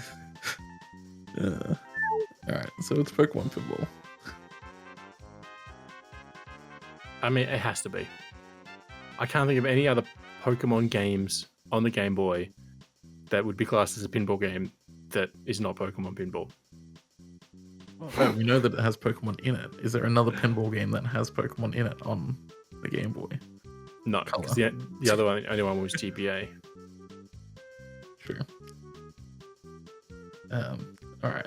I'm happy to ask if Go you're for it. ready to commit to it. All right. Is this Pokemon Pinball for the Game Boy Color?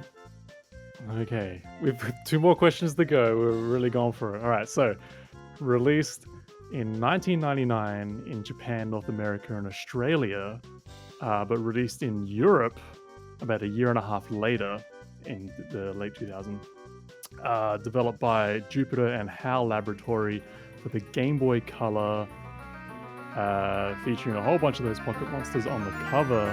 It is Pokemon Pinball.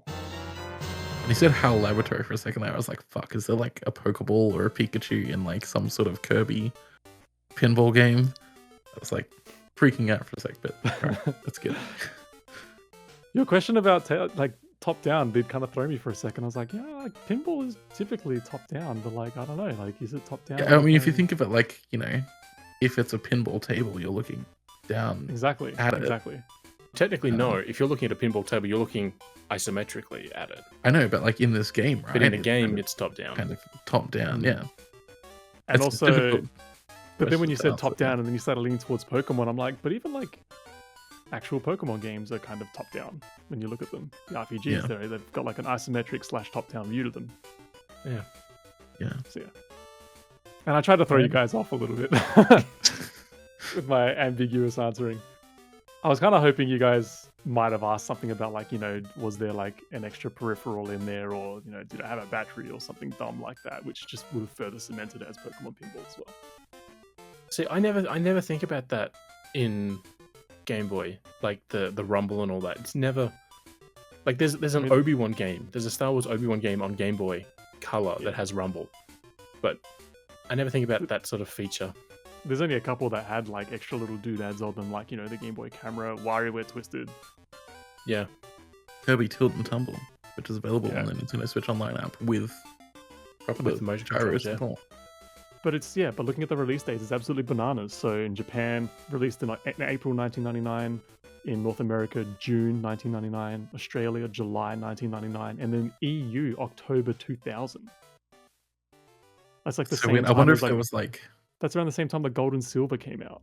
That's nuts. Takes a lot of time to translate all those Pokemon names. I mean, I guess that yeah, is for a game kind that of has it, no right? dialogue. They might have had to wait for like bigger ROM sizes because they would have to have full eFigs support to release it in Europe. Maybe at that point there just wasn't an affordable ROM that made it worth it because Maybe. they have to store all of the languages. There were only 2 Interesting. tables, red and blue. What a banger of a game though. They should put that on a It revealed decently. Switch. Yeah. Yeah, and that's And why I had to check The because follow-up when was you, good too. and that's why I had to check because when you asked that question, I was like, oh, I don't think it is actually. But then, yeah, I doubted myself for a sec. But yeah, Pokemon Pinball, good one, lads. Thanks. It's kind of like backwards where like we're guessing your games but didn't guess my game last time I did. Like that never happens. Alrighty, that about wraps up this episode of the Vookcast. Be sure to visit the site www.vooks.net for your Nintendo news, reviews, and everything in between. To keep up to date, follow the site on Twitter at vooks.net, which is all spelled out, or jump on over to our Discord at bit.ly/vooksdiscord.